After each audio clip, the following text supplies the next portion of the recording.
بسم اللہ الرحمن الرحیم۔ السلام علیکم۔ ہم لوگ ایک چھوٹے سے گاؤں میں رہتے تھے اور اس گاؤں کے اپنے کچھ رواج تھے۔ ایسے رواج تھے کہ جن کو سن کر حیرانگی ہوتی تھی، لیکن ہم لوگ یہیں پلے بڑے تھے، اس لیے ہم لوگوں کو پتہ تھا کہ ایک نہ ایک دن اس پہ عمل ضرور کرنا ہے۔ جب میری بیٹی بڑی ہوئی تو اس کے لیے بھی کچھ فیصلہ کر لیا گیا تھا، لیکن پتہ نہیں کیا معاملہ تھا کہ جب سے یہ فیصلہ ہوا تھا تب سے اس کی طبیعت خراب رہنے لگی تھی۔ رات ہوتے ہی وہ بے ہوش ہو جاتی تھی۔ میری جوان بیٹی تھی اور میری ایک ہی بیٹی تھی، اس لیے میں بڑی پریشان ہوتی تھی۔ اپنی بیٹی کو گاؤں کے ایک اکلوتے ہسپتال میں لے جاتی تھی۔ یہ ہسپتال بھی کوئی اچھا نہیں تھا، لیکن یہاں پر اب جب بھی جاؤ، کسی بھی معاملے کے لیے جاؤ، وہ کہتے تھے کہ ڈرپ لگے گی، کیونکہ جب ڈرپ لگتی تھی تو 15 یا 1600 کا خرچہ نکل جاتا تھا، باقی پیسے ملا کے 2000 تو لگ ہی جاتا تھا۔ شاید وہ ہر بات پہ ڈرپ لگا دینے کا کہتے تھے تاکہ 2000 تو بن جائیں۔ پیسوں کا مسئلہ نہیں تھا۔ میں اپنی بیٹی کو وہاں لے جاتی تو وہ مجھے باہر بٹھا دیتے اور کہتے کہ آپ نے اندر نہیں جانا، اندر بڑا رش ہوتا ہے کیونکہ ایک ہی ہسپتال ہے۔ 2 گھنٹے کے بعد میری بیٹی بالکل ٹھیک ہو جاتی۔ ایسا کبھی کبھی ہو تو نارمل ہوتا ہے، لیکن اب روز ہی ایسا ہونے لگا۔ میں حیران ہوتی تھی کہ کیا بات ہوئی، میں تو اس کا اتنا خیال رکھتی تھی، پھر اس کے ساتھ یہ سب کچھ کیوں ہو رہا تھا؟ ایک دن وہ اندر ہی تھی اور اسے ڈرپ لگی ہوئی تھی جب میں نے اس کے لیے جوس لیا اور سوچا کہ جا کر اسے جوس دے آتی ہوں، بیچاری اس کو پہلے ہی کمزوری ہو رہی ہے۔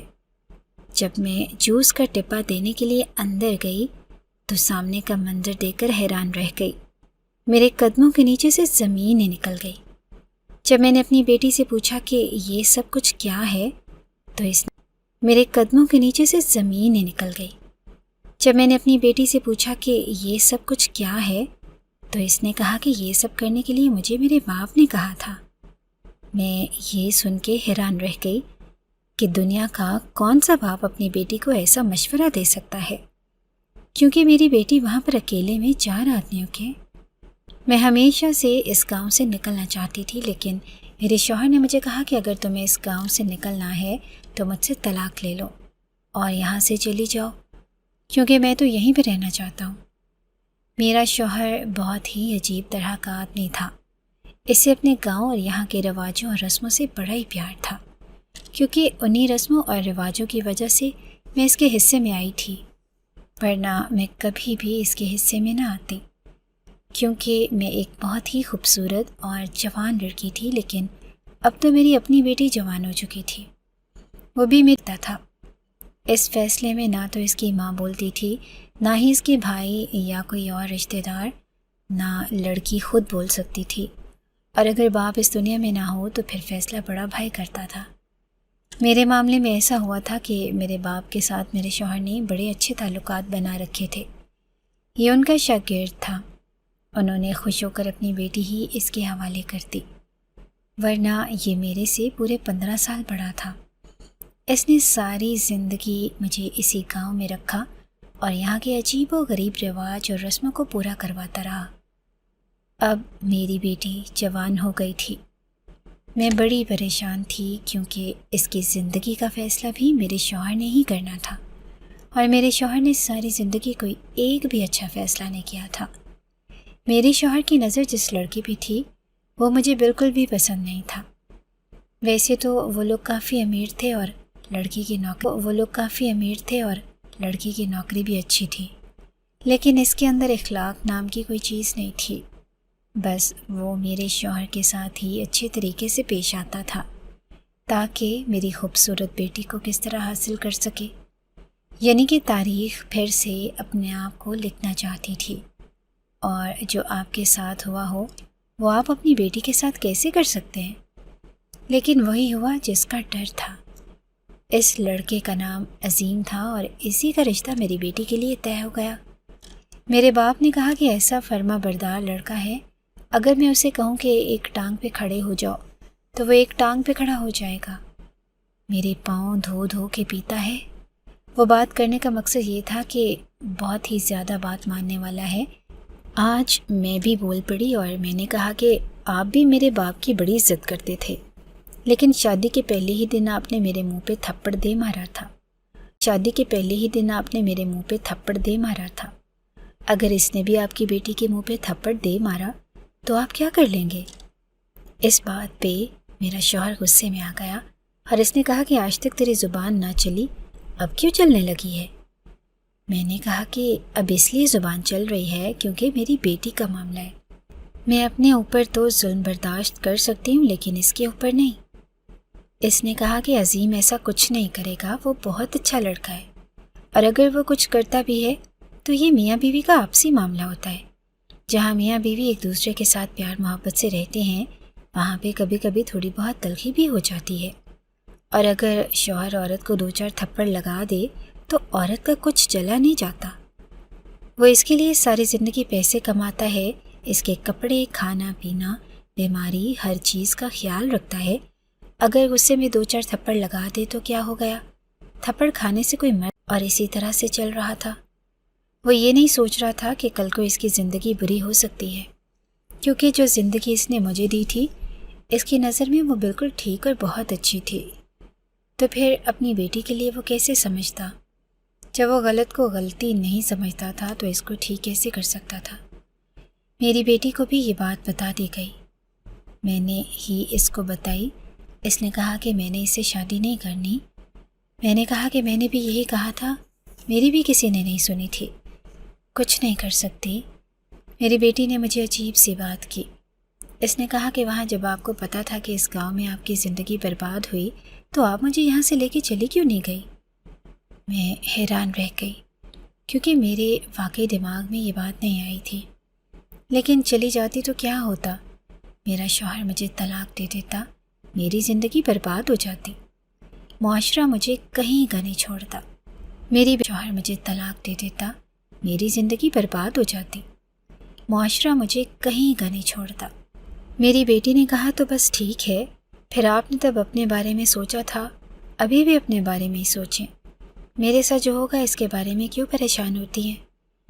میں نے اسے سمجھایا کہ تو میری بیٹی ہے، میں تیرے لیے پریشان نہیں ہوں گی تو اور کون ہوگا؟ تو کہنے لگی کہ جس آدمی سے میری شادی کروائی جا رہی ہے اس کے ساتھ رہ کے میں ساری زندگی پریشان ہی رہوں گی، تو کیا آپ بھی ساری زندگی پریشان ہوتی رہیں گی؟ بس چھوڑیں، آپ لوگوں کے لیے تو یہ سب کچھ نارمل ہے نا؟ اور شام کو پھر سے وہی بیہودہ رسم ہے، ادھر جانا پڑے گا۔ اس گاؤں میں ایک رسم تھی کہ جب کوئی آدمی بستر مرگ پہ پڑا ہوتا تھا، یعنی کہ مرنے والا ہوتا تھا، اور ڈاکٹر اسے کہہ دیتا تھا کہ اس نے 1-2 مہینے میں مر جانا ہے، تو اس کی شادی گاؤں کی سب سے خوبصورت لڑکی کے ساتھ کروا دی جاتی تھی، اور جب تک وہ آدمی مرتا نہیں تھا جوان اور خوبصورت لڑکی ہوتی تھی۔ اس رسم کے پیچھے یہ مصلحت بتائی جاتی تھی کیونکہ وہ آدمی بیچارہ اس دنیا سے جا رہا ہے تو اسے زندگی کے آخری دنوں میں خوشی مل جائے، اور ایک مرد کی خوشی جوان اور خوبصورت عورت میں ہی ہوتی ہے۔ ہمارے گاؤں میں ایک بڈھا بابا تھا جس کی عمر کم سے کم بھی 80 سال تو ہوگی۔ اس کو کل ہی ڈاکٹر نے جواب دیا تھا اور کہا تھا کہ اس کے پاس مشکل سے 1 مہینہ ہے، اور اب اس کی شادی گاؤں کی ایک ایسی لڑکی سے کروا دی جا رہی تھی جس کے آگے پیچھے کوئی نہ تھا۔ وہ اپنی ماں کے ساتھ رہتی تھی، اس کا فیصلہ کرنے والا کوئی نہیں تھا، اس لیے اس کا فیصلہ گاؤں کے لوگ کرتے تھے اور اس کی شادی اس بوڑھے سے کروائی جا رہی تھی۔ لیکن ایسا نہیں تھا کہ یہ رسم ایک طرفہ تھی، بدلے میں اس بوڑھے کا جو کچھ بھی تھا وہ بھی اس عورت کو مل جاتا۔ لیکن کوئی بھی لڑکی کسی بھی بوڑھے آدمی کے ساتھ 1 دن بھی گزارنا پسند نہ کرے گی، اور اگر وہ 4 سال تو اسے وہ 4 سال بھی گزارنے پڑتے۔ ڈاکٹر نے تو کہہ دیا تھا کہ حالت بڑی بری ہے، مر جائے گا، لیکن پہلے بھی ایسے کیس ہوئے تھے کہ بڈھوں کو کہہ دیا گیا کہ وہ مر جائیں گے، ان کے پاس 15 دن ہیں، 2 مہینے ہیں، 1.5 مہینے ہیں، لیکن جوان عورت سے شادی کر کے وہ پھر سے جوان ہو گئے۔ ایک لڑکی کے ساتھ تو بہت ہی برا ہوا تھا، اس کو تو اس بوڑھے آدمی کے ساتھ 12 سال گزارنے پڑے تھے، اور 12 سال کے بعد بھی وہ ایک حادثہ تھی، موت میں ہی اس دنیا سے گیا تھا، ورنہ ابھی بھی اس کے جانے کے کوئی امکان نہیں تھے، اور نہ ہی اس کا اپنا کوئی ارادہ تھا۔ اس لیے مجھے یہاں کی رسمیں بالکل بھی اچھی نہیں لگتی تھی، اور مسئلہ یہ تھا کہ اس شادی میں سب نے جانا تھا، کوئی بھی یہ نہیں کہہ سکتا تھا کہ ہم نے نہیں جانا، کسی ایک کی شادی ہوتی تو پورے گاؤں کو بلایا جاتا تھا۔ میری بیٹی کہہ رہی تھی کہ مجھے تو غصہ آتا ہے، میرے منہ سے کچھ نکل جائے گا۔ میں نے ان سے کہا کہ ایسی حرکت بھی نہ کرنا، نہیں تو سب تجھے اپنا دشمن سمجھ لیں گے۔ جو ان کی رسموں کے خلاف بولتا ہے اسے یہ لوگ اپنا دشمن ہی سمجھ لیتے ہیں۔ جب ہم لوگ وہاں پہ گئے تو عظیم بھی دور سے نظر آیا۔ میری بیٹی کو عجیب سی نظروں سے دیکھ رہا تھا، لیکن وہ اس کی طرف بالکل بھی نہیں دیکھ رہی تھی۔ میں بڑی پریشان تھی اور شاید میری بیٹی نے بھی ٹینشن لینا شروع کر دی تھی۔ اس نے اتنی ٹینشن لی کہ اس کے ساتھ ایک عجیب سا مسئلہ بن گیا۔ ہمارے اس گاؤں میں ایک ہی ہسپتال تھا جس کو مشکل سے ہی ہسپتال کہا جا سکتا تھا۔ وہاں پہ ابھی 2 نئے ڈاکٹر آئے تھے۔ سنا تھا یہ دونوں بہن بھائی ہیں اور دونوں ہی جوان ہیں، اور اس گاؤں کی قسمت بدلنے کا ارادہ کر کے یہاں پہ کام کرنے آئے ہیں کہ ادھر کوئی اچھا ڈاکٹر نہیں رہتا تو ادھر بھی انسان ہی ہے۔ ہم لوگ اس گاؤں کے لوگوں کے لیے آئے ہیں۔ ان کی سوچ تو اچھی تھی لیکن یہ گاؤں اس قابل نہیں تھا۔ انہوں نے آگے ہسپتال کا تھوڑا حلیہ بدلا تھا۔ میں نے جب ہسپتال کو دیکھا تو میں حیران رہ گئی۔ تھوڑا صاف ستھرا لگ رہا تھا اور آئی میں کس لیے تھی؟ کیونکہ میری بیٹی اچانک سے بے ہوش ہو گئی تھی۔ رات کا وقت تھا۔ میرا شوہر ویسے تو بڑا پردے دار اور عزت دار بنتا تھا، لیکن گھر کے معاملات میں کوئی کام نہیں کرتا تھا۔ گھر میں بلب خراب ہوا تھا، میں خود لگاتی، باہر سے سامان بھی میں خود لینے جاتی تھی۔ اب بیٹی بیمار ہوئی تو اس نے کہا کہ خود ہی ہسپتال لے جاؤ۔ میں اسے رکشے میں ڈال کے بڑی مشکل سے ہسپتال لے کے آئی۔ ڈاکٹر نے دیکھا کہ لڑکی بے ہوش ہے تو پوچھا کہ کیا بات ہے۔ میں نے کہا کہ اچانک سے چکر آ کر بے ہوش ہو گئی ہے۔ اس نے کہا کہ اس کا تو بلڈ پریشر لو لگ رہا ہے، اس کو ڈرپ لگانی پڑے گی، آپ یہاں بیٹھیں، ہم اندر لے جاتے ہیں، وہاں پہ ڈرپ بھی لگ جائے گی اور باقی ڈاکٹرز بھی ہیں۔ میں نے کہا کہ کیا میں نہیں جا سکتی؟ تو اس نے کہا کہ وہاں پہ آپ کا بڑی ہی عزت سے بات کر رہا تھا۔ کہتے ہیں کہ جب آپ کے اندر کوئی اچھی بات نہ ہو، آپ کی تربیت اچھی نہ کی گئی ہو، آپ کے دماغ میں منفی باتیں بھری ہوں، دماغ میں گند بھرا ہو، تو آپ عورت کو اپنے پاؤں کی جوتی سمجھنے والے مرد ہوں تو پھر آپ کی شکل پہ بھی نور نہیں آتا۔ آپ کی شکل سے ہی ایسے لگتا ہے کہ آپ برے انسان ہیں اور آپ خوبصورت بھی نہیں ہوتے۔ اس پورے گاؤں میں کوئی بھی آدمی میں نے ایسا نہیں دیکھا تھا کہ جس کو میں کہوں کہ بڑا کوئی خوبصورت ہے، لیکن یہ ڈاکٹر واقعی بہت خوبصورت تھا۔ اس کے چہرے پہ خدا کا نور ٹپک رہا تھا، ایسا لگتا تھا کہ جیسے 5 وقت کا نمازی انسان ہے، بات بھی اچھے طریقے سے کر رہا تھا۔ میں نے کہا کہ ٹھیک ہے، پتہ نہیں کیوں اس پہ بھروسہ کرنے کا دل کیا۔ بیٹی اندر چلی گئی، انہوں نے ڈرپ لگا دی۔ تھوڑی دیر بعد اس نے مجھے آ کے بتایا کہ ہوش آ گیا ہے اور ڈرپ ختم ہونے میں بھی 1 گھنٹہ ہے۔ انہوں نے ڈرپ لگا دی۔ تھوڑی دیر بعد اس نے مجھے آ کے بتایا کہ ہوش آ گیا ہے اور ڈرپ ختم ہونے میں بھی 1 گھنٹہ ہے، اس کے بعد آپ لے جا سکتی ہیں۔ وہ بھی کبھی اندر جاتا تھا، کبھی باہر آتا تھا، ادھر ادھر لوگوں کو چیک کر رہا تھا۔ میں نے اس کی بہن کو بھی دیکھا اور اس نے بتایا کہ ہم لوگ شہر سے آئے ہیں۔ اس کی بہن سے بھی میری تھوڑی بہت بات ہوئی۔ میں نے کہا کہ آپ لوگ بہت اچھا کام کر رہے ہو، لیکن یہ گاؤں اس قابل نہیں ہے، تو وہ مجھے عجیب سی نظروں سے دیکھنے لگی۔ اس نے کہا کہ آپ ایسی بات کیوں کہہ رہی ہیں؟ میں نے کہا کہ ایسی ہی بات ہے، آپ کو بھی جلد اندازہ ہو جائے گا۔ آپ سے پہلے بھی بہت سے لوگ یہاں پر آئے تھے لیکن زیادہ دیر رکتے نہیں ہیں۔ ہسپتال سرکاری ہے، آپ لوگوں کو بھی فائدہ تو ہوتا ہوگا، لیکن یہاں کے لوگ بہت جاہل ہیں۔ اس بات پہ وہ کہنے لگی کہ ہم لوگوں کو مریض کی طرح ہی دیکھتے ہیں، ہمارے لیے تو مریض ہیں، چاہے جاہل ہو یا چاہے وہ نہیں پتا تھا کہ یہاں کیا کچھ ہوتا تھا۔ لوگوں کی غلطی اپنی ہوتی تھی، الزام وہ ڈاکٹر پہ ڈال دیتے تھے۔ ایک آدمی نے خود اپنی بیوی کو رات کے ٹائم تھپڑ مارا، اس کا سر دیوار سے جا لگا اور وہ بے ہوش ہو گئی۔ پوری رات وہ بے ہوش پڑی تھی۔ صبح اٹھی تو اس کی اولاد اس دنیا میں نہ تھی کیونکہ اس کو جھٹکا پڑا تھا۔ لیکن جب ڈاکٹر کے پاس لے کر آئے اور ڈاکٹر نے کہا کہ اس کا تو بچہ اس دنیا میں نہیں ہے، تو انہوں نے ڈاکٹر پہ الزام لگا دیا اور پھر ڈاکٹر کے کلینک پہ حملہ بھی کر دیا، پتھراؤ بھی کیا۔